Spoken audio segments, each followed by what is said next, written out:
Hello, everyone, and welcome to Hairenik Media's Summer Digest. I'm your host, Alison Tamizian-Muse, and I'm here with our Yerevan correspondent, Nari Navasardian. Welcome, Nari. Hey.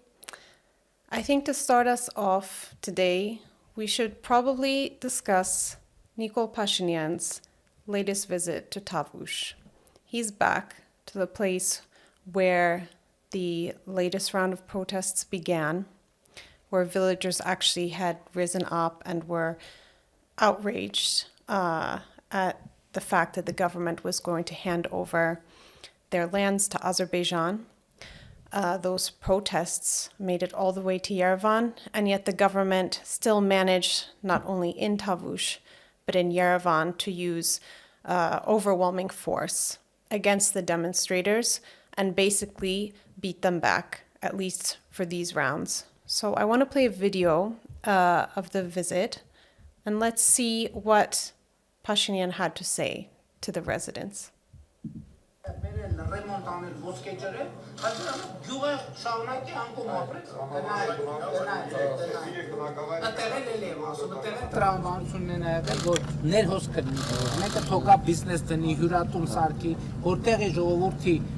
Կոպտասած լավ իմաստով խանդն էլ շարժվի, որ ասի ոնց էս իրանք եկել են ստեղ բիզնես են անում, բան մենք չեն ոչ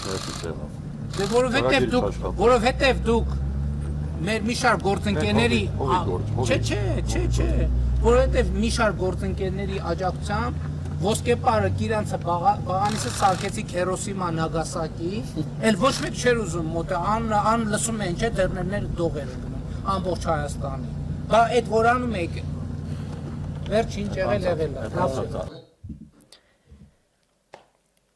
So, are you hearing what I'm hearing? Yes, it's their usual style of blackmail. Oh, you shouldn't have protested. If you hadn't protested, then we would see great investments from all over the world. These guest houses, your villages would be thriving. But because you, with some of our partners, decided to protest the handover, then, your village will continue languishing. Partners, I guess he means who? I think the opposition MPs, some of them were there, and Bagrat Sirpazan.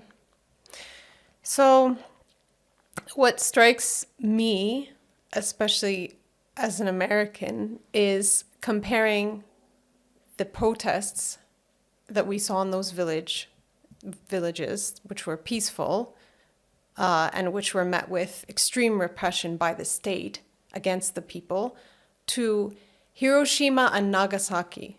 And to be clear, the Prime Minister is saying that by protesting, by trying to stand against these handovers of key military positions and their agricultural lands, that they had actually caused something on the same level as Hiroshima and Nagasaki, when the US in World War II dropped 2 atomic bombs on these Japanese cities. Over 150,000 people died. I don't even know how, it's an insulting comparison. Obviously, it's odd, and it's especially strange coming from a prime minister against his own people and basically trying to shame them, guilt them, tell them that you caused a problem upon yourself. Yes, and remember when a similar rhetoric was being used just a few months ago. Oh, because you started protesting, Azerbaijan heard, and this means that they're going to take a larger chunk, or they were always having this individual, the National Security Service, instead of trying to safeguard Armenians from the existential threat coming from Azerbaijan, was just busy getting these villagers on one-on-ones, trying to threaten them, blackmail them. Oh, if you don't take the compensation, then we're not going to offer you compensation. Essentially using fear and threats as leverage over these villagers, that in reality, they don't even have any real choice when faced with this type of governmental machine that's always giving things away. Their only choice is if they're going to take the compensation or if they're going to, I guess, be left with nothing, which is under current government that has no real sense of responsibility. It's very much possible. Yes, indeed. I mean, we've seen the choices. Okay, sign this paper, basically validating the government's claim that actually isn't your land. This is Azeri land. So they're basically forced into a position where they're betraying their own country. But if they don't do that, if they don't take, the meager amount, which, aside from whatever financial discrepancy to what it's worth, we can't even talk about the loss of the land of their ancestors and how priceless it is, not only for them, but for the whole country, for all Armenians. But the government, basically, we've seen this playbook before. They've done this not only in Armenia, this is basically the same playbook as they used in Artsakh. Take this compensation, go quietly. And basically it's on you now. You're the one who signed. You're the one who's the traitor. You're the one who we can have people blamed. Oh, they sold their land. And if you don't do that, you're going to get nothing. You're not going to get any help. And, your family is the one that's going to pay the price. Because there's, as you said, there's no alternative. This government has full control, and they can both use these carrots and sticks, which is the police. And I think the other odd note that I want to mention is this comparison between Armenian sabotage and Hiroshima has been used before, actually by Azerbaijan. Here's some headlines from the Azeri press and kind of associated sympathetic outlets. Visions.az, Aghdam is Karabakh's Hiroshima of the Caucasus. Euronews, Baku promises to restore Aghdam, Hiroshima of the Caucasus. Azer News, Azerbaijan is reviving Aghdam, Hiroshima of the Caucasus. Over and over. This phrase actually, from what I can see, was coined by Tom DeWall, a quote-unquote scholar who actually, his PhD is not related to Armenia, to this region, and yet has kind of made himself the expert by the fact that he was the only one who wrote a book in English at the time of the first Artsakh Liberation War and afterwards, kind of made himself the authority and, coined this. Yes, all Tom DeWall did was create this false equivalence between the two sides. On a larger scale, he just both-sided the whole issue, and this was a very pro-Azeri stance. Exactly, but always setting himself up oh, well, is it raining? Is it not raining? Who knows? This is what this guy said who I met on the Azeri side and etc. That's, I think, a whole other conversation. But basically, this phrase, Hiroshima of the Caucasus, using that to describe Aghdam, which, again, this is a city like any city, ravaged by war that ended up on the no man's land as the buffer zone, essentially. To compare that to a city which was bombed with a nuclear weapon and where so many people were killed in a flash is insane. But then to have Pashinyan borrow that phrase, but use it against Armenians who had not even, done anything but protest against the handover of their lands, this, to me, is really striking. And I think the other side I want to mention is, this could be a place for guest houses, etc. okay, who's investing in guest houses? Where does money come from? Anyone who's actually caring about their money, who's thinking about risks, who's actually doing a business plan, who's actually trying to think out how, if they invest in Armenia, and if so, where they invest, is certainly not going to invest in any border area. It's not going to happen.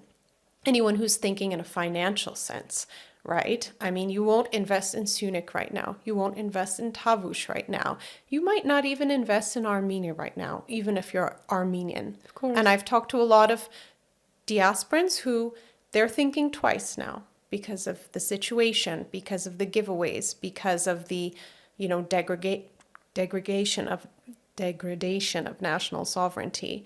So where's that money coming from? Grants. USAID, for example, how many times have we gone to a guest house and, it's under some program to promote small businesses, ecotourism in Armenia, etc. So this is just, free money. And it allows investments that aren't really investments. So what Pashinyan is talking about probably is, if you behave yourselves, maybe some of these funds will come your way. And if not, they won't. But there's no cost to these grants going to these border regions. There's no one actually coming up with a risk assessment. Okay, if they lose this money, so what? It's actually just part of the easing of this process. I think that is the investment that the EU and the US is making. They're investing in this quote unquote peace process to kind of smooth things over, to ease the pain, to make people feel at ease. Oh, there's investments, money's coming in, we're building something, etc. They see things going up. They think, okay, things are going to be all right. But that's not the case at all. These aren't genuine investments. Yes, and this corrosion of trust in the Armenian state and the reason why people are reluctant is so clear, because people are just really tired. They invested a lot into Artsakh as well. I remember there were so many projects of let's rebuild Artsakh after the first round of war in 2020. And then all of that was given away in Prague by Pashinyan. And now, instead of saying, okay, so our foreign capital is leaving Armenia because there's a huge security risk, they are saying that it's because of some protest against exactly this type of security concerns created by Azerbaijan. Because all we see is that Azerbaijan is not allowing the Republic of Armenia even operate its gold mine, for example, in Tavush. And I think this is something that even those who are, still giving this government the benefit of the doubt would admit that, okay, what's the point of putting, say, an eco lodge or a guest house, even if you have the grant money, even if you're not investing anything of your own, risking anything of your own, creating this guest house, who is going to stay there? Okay, maybe some adventurous tourists, maybe Armenians, but what happened to the whole connectivity thing? Are Azeris going to come?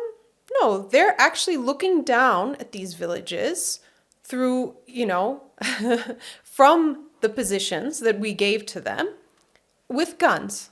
There's no sense of any goodwill.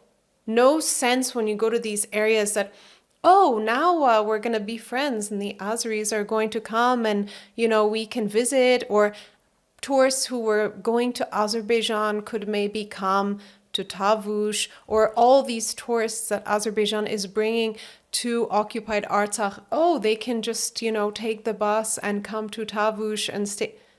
No, everyone can admit that's not happening. And it's not going to happen. Because Azerbaijan doesn't want it either. And when they're being given these areas of these villages, they're building walls.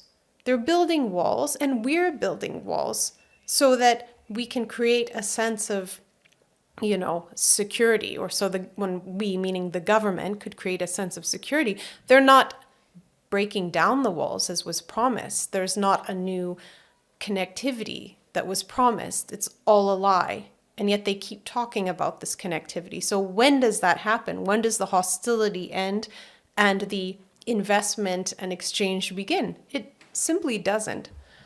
Yes, this is just a doomed endeavor.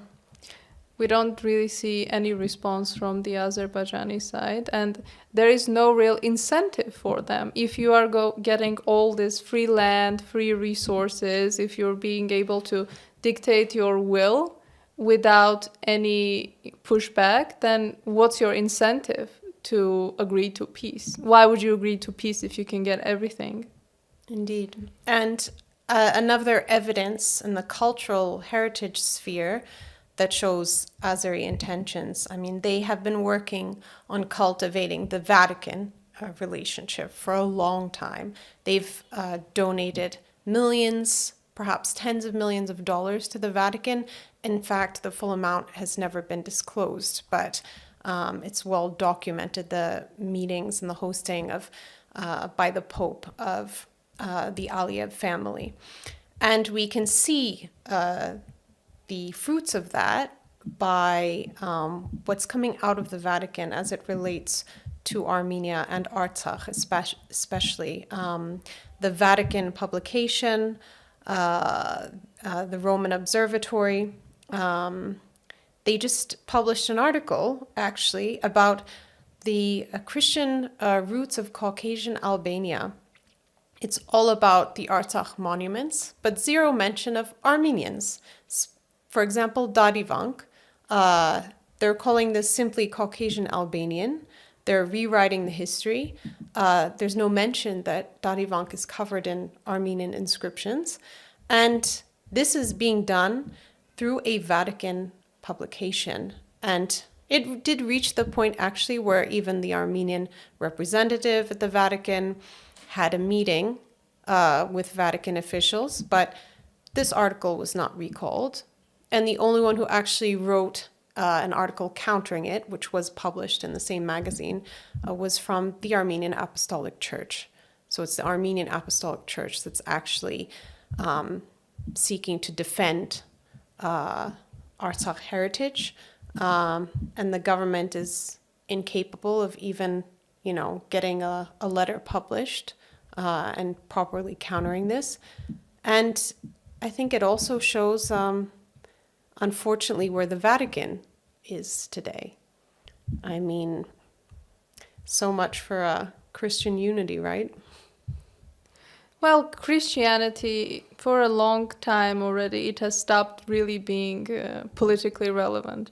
And I think all this type of artificial solidarity groups that Armenians are trying to create, it's like this Christian alliances, they don't really have any power behind them. Because, of course, like Vatican, just like every other institution, is just accepting this caviar diplomacy, and for them the truth doesn't matter that much, because for them this is, if it's Caucasian Albanian, what difference does it make? They don't really care so much about inscriptions, the languages, the historical facts that Caucasian Albanian church was actually it was operating under the Armenian church. It was one branch of it. None of this is really reaching people. And given that Armenian side, the Armenian government doesn't counter any of these narratives, it really seems like it's on enthusiasts and random professionals and the Armenian Apostolic Church to defend some of our narratives. Because it's getting to a point where Azerbaijan also demands Khojaly recognition, and we don't really see the government saying even no to these things. They will admit to Khojaly genocide, they will admit to everything, and this is the impression that everybody is getting. At the same time as they've said, the genocide, Biden recognized it, that was enough for us. It's over, we don't need to fight for this anymore. Because they don't really want to look into the real reason why we were championing the genocide recognition cause. It was to be able to limit the Turkish leverage over Armenia so that we could safeguard our state's existence on the long run. And in the end, it was Turkey that closed the border because it already had its views on Azerbaijan as this, two states, one country, one brotherhood concept. So, I mean, it wasn't even this small Armenia that closed it down. Even now today, we're defenseless. We're rendering ourselves defenseless against Turkish capital. Because we, as Armenian citizens, we can't buy a house, real estate in Turkey. Even though in the genocide, it was not only just 1.5 million loss of life, but also real estate and everything we owned was confiscated. So now we can't buy land there, we can't buy real estate, but Turks can buy anything they want in Armenia. And this is what they're working toward, to put capital here and then say that they need to have military presence to safeguard this capital. And I think a similar thing happened in Cyprus, where they were saying, okay, we have this capital, we have people living there, so our defense of this northern part of Cyprus is legitimate. Indeed. And yeah, going to the security topic, I think one of the stories that I believe has certainly made it to the diaspora already is that Russian border guards, which were previously stationed at Zvartnots airport, have departed. There was an official ceremony.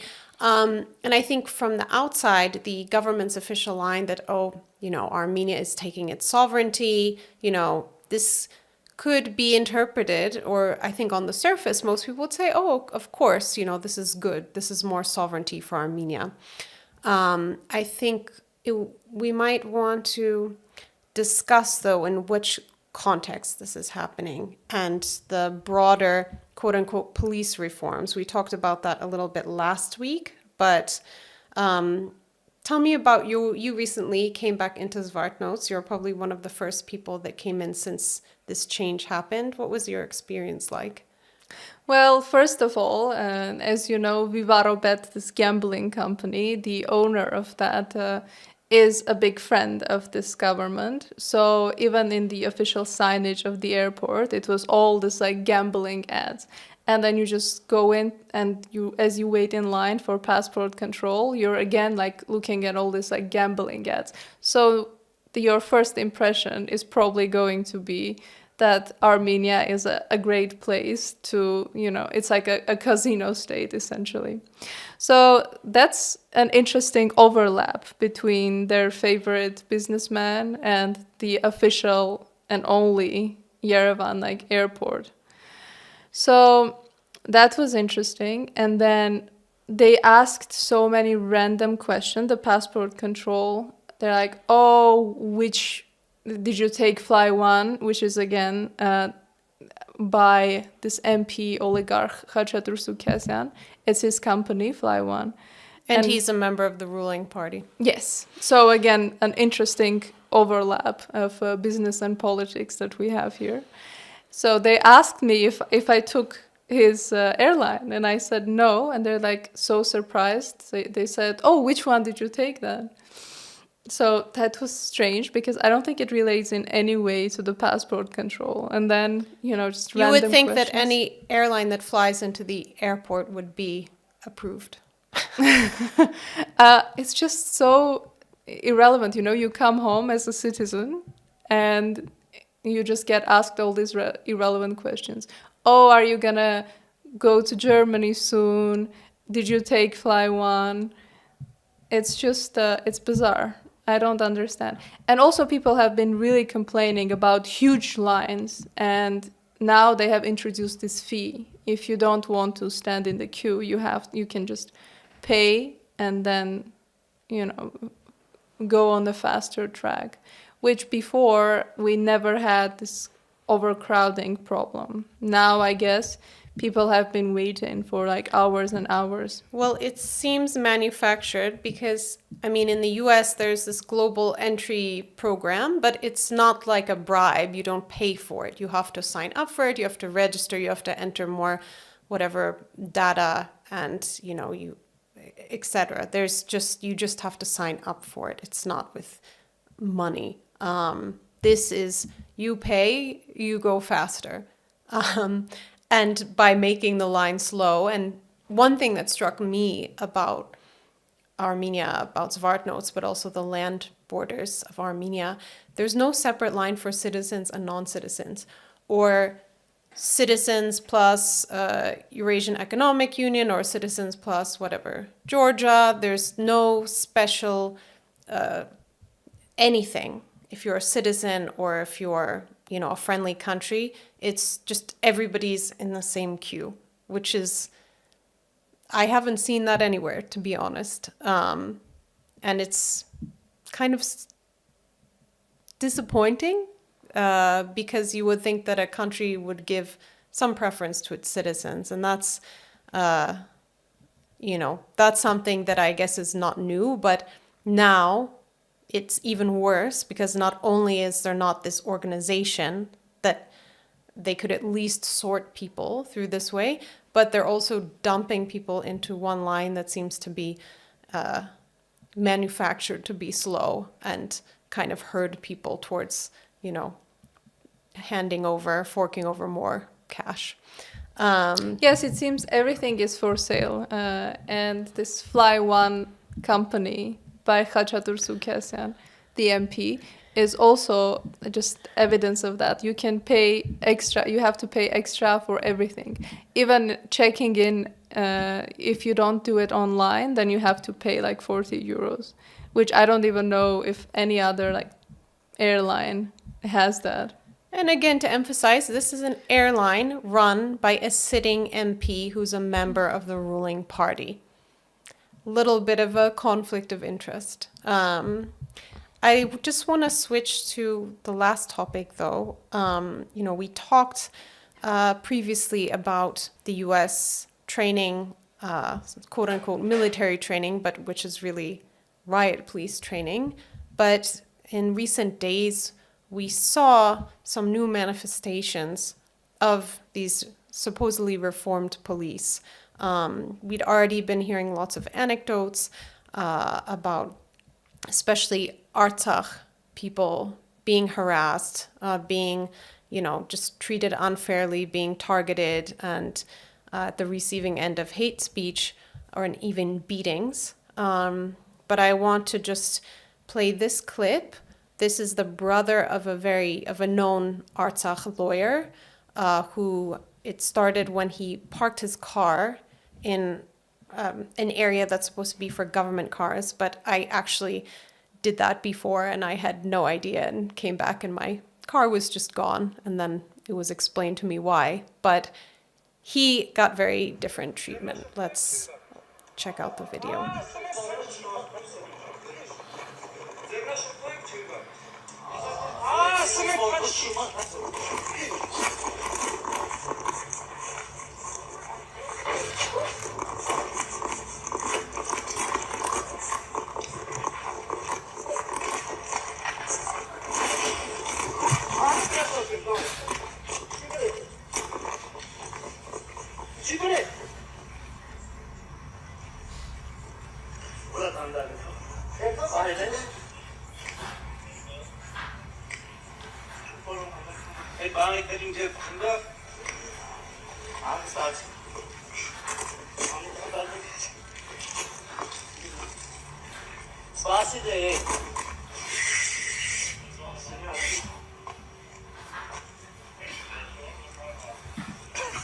So we see the guy, he's pinned to the ground, and then when they already have their hand on his head, the police officer pulls out spray.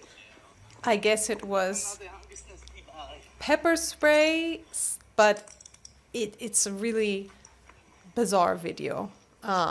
They're treating him like a dangerous criminal, and I don't even think they have the right to treat dangerous criminals like that. even if he was a dangerous criminal, he's already subdued. He's on the ground. The guy it looks like the police officer is sitting on him from the camera angle. He has his hand on his head and then goes in to spray him in the eyes. And that's certainly not how you're supposed to behave. I mean, again, overwhelming force, as we saw in Tavush against these villagers, as we saw in Yerevan on the day of the stun grenades, firing stun grenades at journalists. And now we see things like this cropping up more and more. And these are supposedly the trained, reformed, non-corrupt police, which U.S. tax dollars are funding, and I believe the EU has given support as well. So this is the shining beacon of freedom that we're getting in Armenia, and I think just one more reason why diasporans need to pay attention and should be, asking tough questions of their representatives about how their money is being spent in Armenia to actually suppress and target people from Artsakh, actually, and some of the most vulnerable people in the border regions. I think this is the part that they don't really say out loud when they say, oh, we got rid of the Russians at the airport, the Russian security guards. Because Russian security guards were, again, like not really visible. Like coming in, coming out, it was always you were dealing with Armenians. So now I think the part they're not advertising is that they're going to have Americans control it. So it has nothing to do with sovereignty.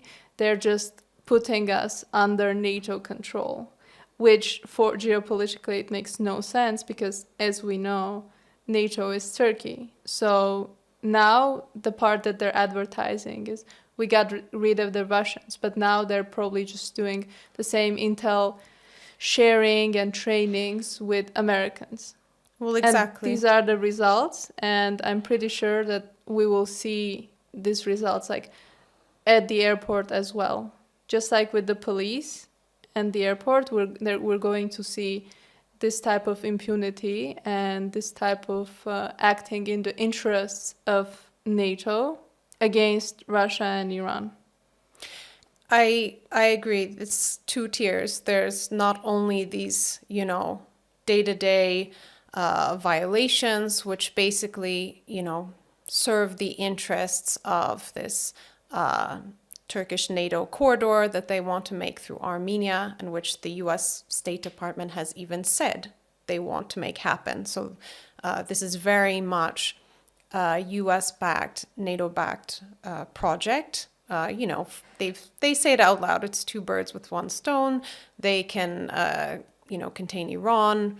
They can, cut out Russia, and they're connecting NATO member Turkey to the Central Asian countries. So it's their kind of gateway.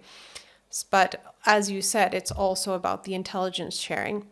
Okay, there will no longer be this intelligence sharing with Russia, with that side. But who will there be intelligence sharing with? With NATO. And that means with Turkey, essentially. I mean, I don't believe that it's possible there could be any guards, if this is NATO, any guards that prevent, requests from Turkey. I mean, I think this is certainly something to investigate and to ask questions about.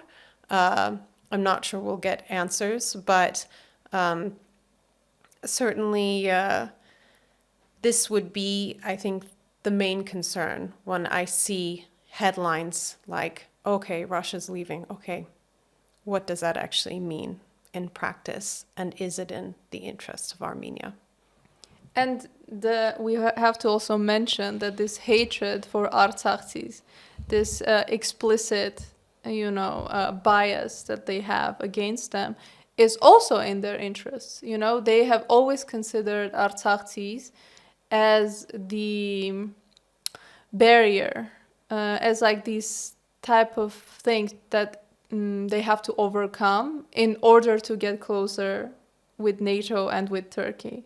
So now that Artsaksis are actually in Yerevan, this government is doing everything in their power and using their monopoly of violence to just show them that they're not welcome here, that they will be better off if they leave, and they're trying to use any type of support that they give them as leverage to silence them and to make them politically irrelevant.